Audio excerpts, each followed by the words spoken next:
Hello विद्यार्थियों, आप सबका आज पुनः स्वागत है। हम लोग व्याकरण पढ़ रहे हैं। व्याकरण के अंग का आरंभ किया था, उसमें वर्ण विचार चल रहा है। वर्ण विचार के अंतर्गत हम लोगों ने वर्णों का वर्गीकरण पढ़ा था और स्वर पढ़े थे। और स्वर जो है, हमारे स्वर वर्ण उच्चारण स्थान की दृष्टि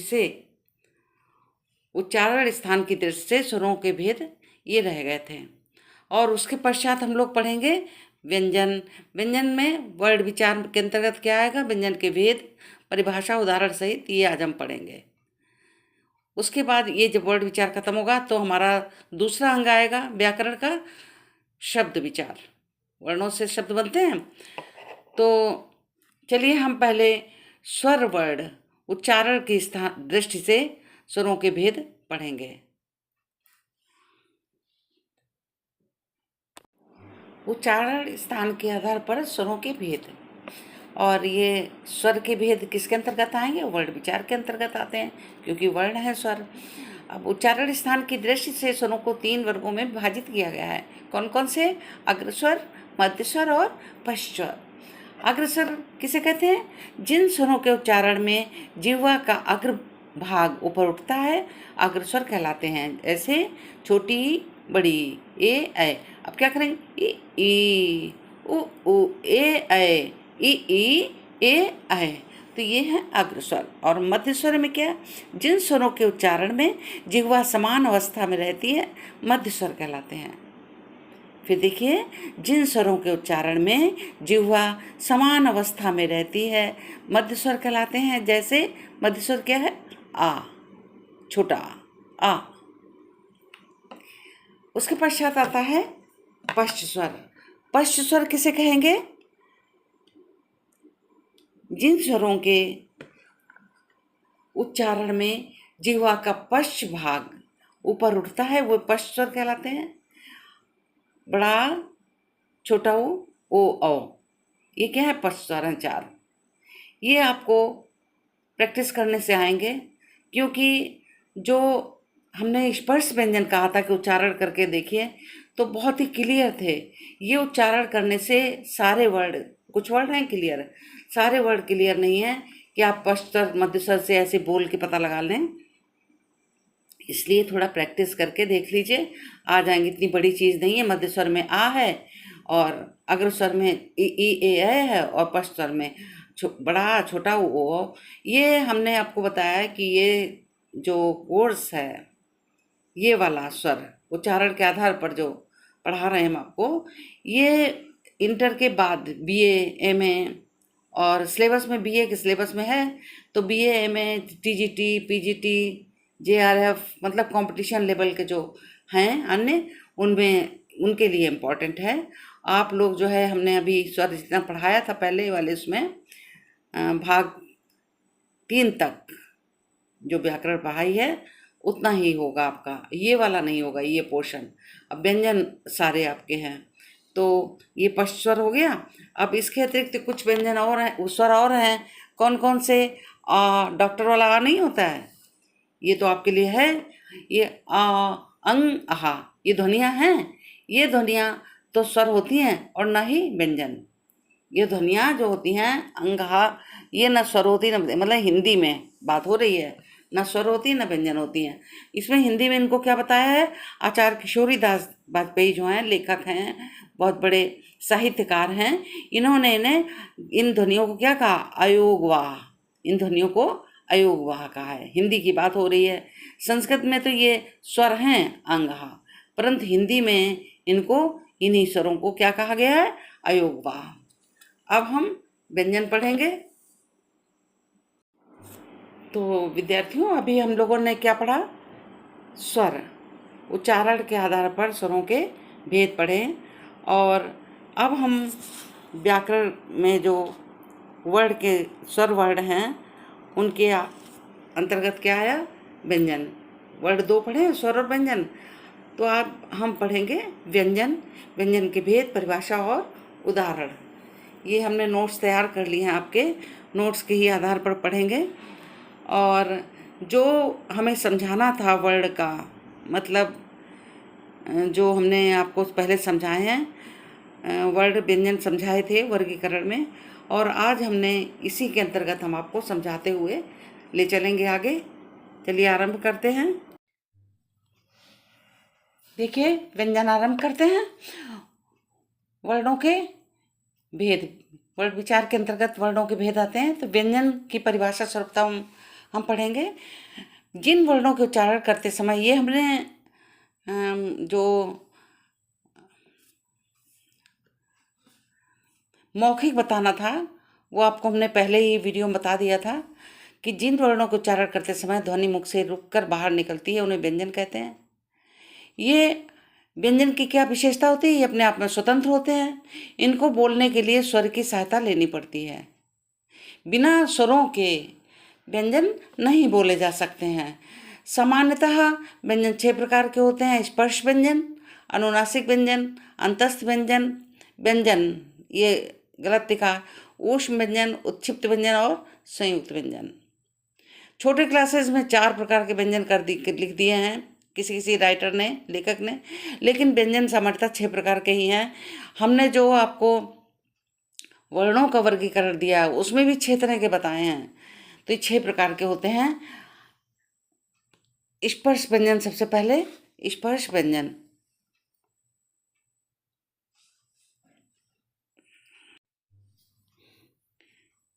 जिन व्यंजन वर्णों को उच्चारण स्पर्श व्यंजन है, इसको वर्गीय व्यंजन भी कहते हैं। स्पर्श व्यंजन जो होते हैं ये जो हैं इनको वर्गीय व्यंजन भी कहते हैं। जिन व्यंजन वर्णों को उच्चारण करते समय मुख के भीतर का भाग किसी न किसी भाग से स्पर्श करता है, स्पर्श व्यंजन कहलाते हैं।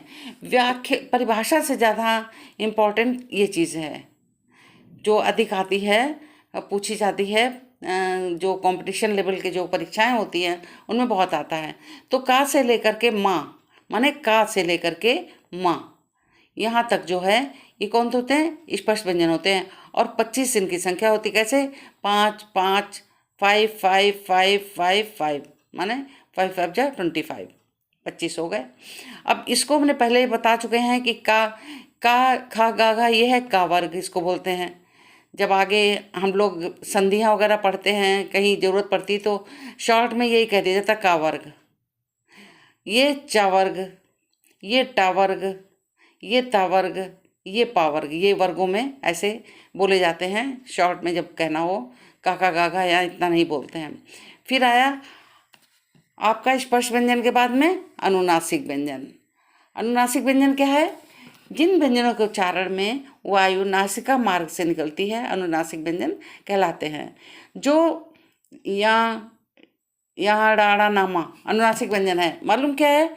स्पर्श व्यंजनों के ये है, देखिए स्पर्श व्यंजन है ये, इसके सबसे अंत वाला ये यहाँ इड़ा या डा ना मा, ये जो 5 हैं लास्ट वाले जो हैं सबके अंत वाले, ये पांचों जो है क्या है?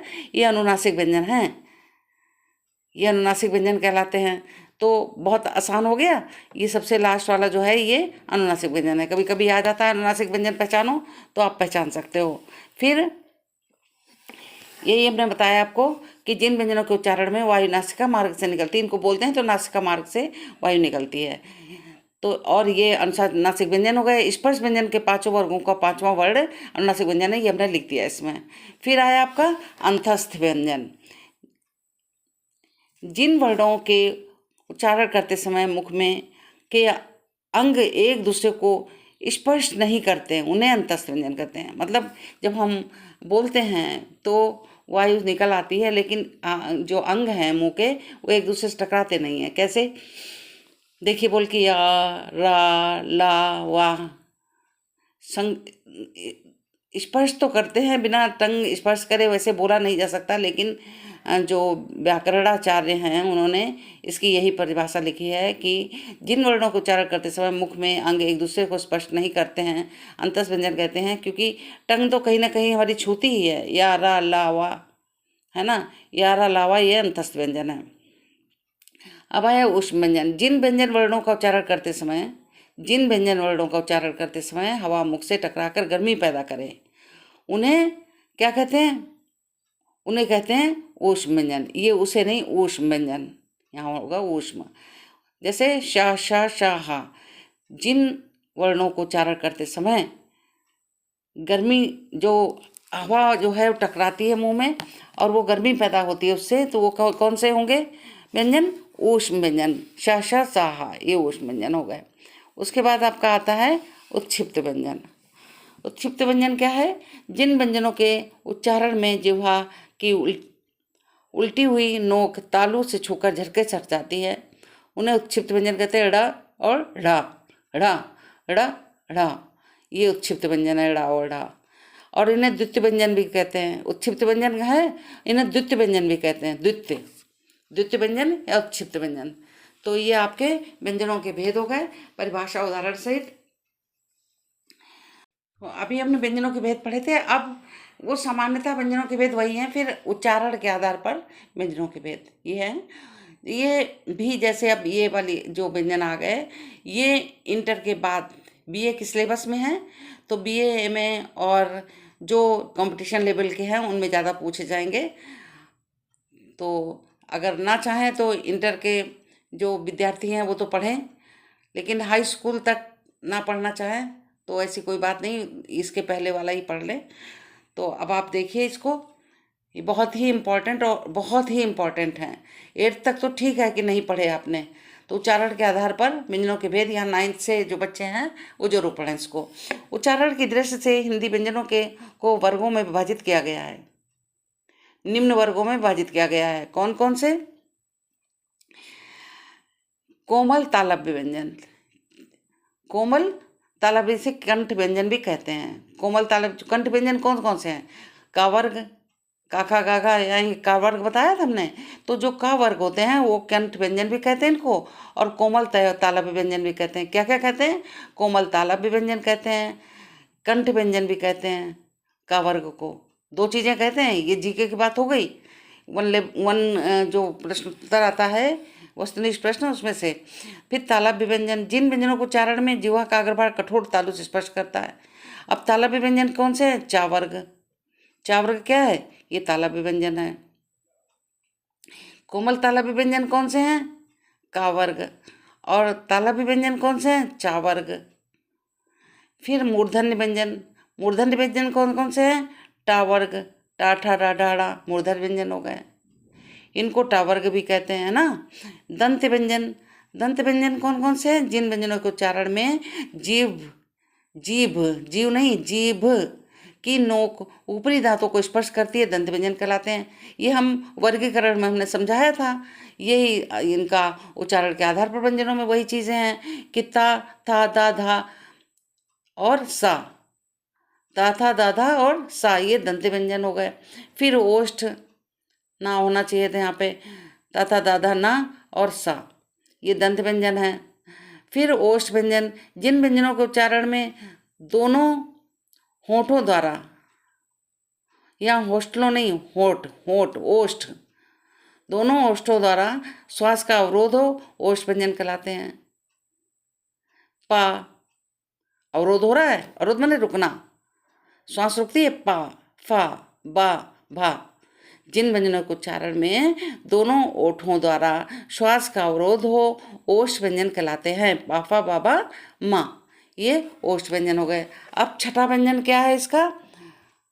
उच्चारण के आधार पर छठा व्यंजन देखिए, दंतोष्ठ, दंत और ओष्ठ माने दांत और ओठ दोनों की जरूरत पड़ती है। ऐसे जिन व्यंजनों के उच्चारण में निचला, निकला नहीं, निचला ओष्ठ ऊपरी दांतों से स्पर्श करता है, जिन व्यंजनों के उच्चारण में निचला ओठ ऊपरी दांतों से स्पर्श करता है, दंतोष्ठ व्यंजन कहते हैं।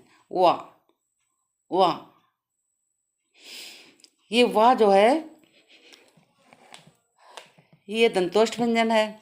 फिर वर्त्स व्यंजन, वर्त्स व्यंजन कौन कौन से होते हैं? जिन व्यंजनों के उच्चारण में जीभ ऊपरी मसूड़ों, इसको वर्त्स माने मसूड़े होते हैं। वर्त्स व्यंजन माने मसूड़े, जिन व्यंजनों के उच्चारण में जीभ ऊपरी मसूड़ों माने वर्त्स से स्पर्श करती, माने मसूड़ों से स्पर्श करती है, वर्त्स व्यंजन कहलाते हैं।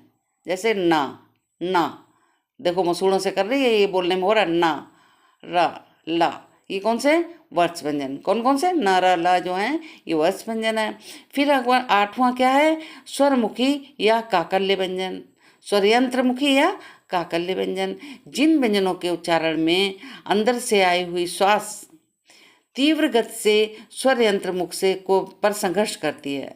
फिर देखिए, जिन व्यंजनों के उच्चारण में अंदर से आई हुई, कहाँ से अंदर, अरे शरीर की बात हो रही, अंदर से आई हुई श्वास तीव्र गति से स्वर यंत्र मुख पर संघर्ष करती है, वह स्वर यंत्र मुखी व्यंजन कहलाते हैं। अब स्वर यंत्र मुखी या काकल्य व्यंजन कौन सा, हा हा हा, काकल्य माने अंदर काकल्य, गले में से निकल रही आवाज, हा, काकल्य व्यंजन है ये। तो इस तरह से 8 व्यंजन ये हो गए, कौन से, उच्चारण के आधार पर व्यंजन के भेद, उच्चारण स्थान के आधार पर, है ना, उच्चारण स्थान के आधार पर व्यंजन के भेद, ये पढ़े आपने। तो अब ये व्यंजन का जो आपका था ये कंप्लीट हुआ। व्यंजन का सबसे पहले देखो, हमने जब वर्णों का वर्गीकरण किया था उस समय आपको देखना, वो सबसे पहले वाला जो था उसमें बहुत क्लियर कर दिया था हमने समझा के, और इसमें भी वर्णों का वर्गीकरण हमने अलग अलग करके दे दिया, इसीलिए सबके उदाहरण में दिए हैं। स्पर्श व्यंजन हो या कोई भी व्यंजन हमने दिया है, जो अयोगवाह हैं, जो मतलब व्यंजन दिए हैं, उनको आप ध्यान से दो, बहुत ही क्लियर हो जाएंगे और याद जिससे बने रहें। हर बच्चे को ये सोच के नहीं पढ़ना चाहिए कि हर प्रश्न आ जाएगा इम्तिहान में। भाई हम 4 प्रश्न पढ़ते हैं, उसमें से एक प्रश्न आता है तो समझ लेंगे, तो इसमें कई एक फंस जाएंगे, और ये आपके एमए करो चाहे जो कंपटीशन बैठो सब में काम आने वाले हैं। तो चलिए धन्यवाद, अगली वीडियो में मिलते हैं हम।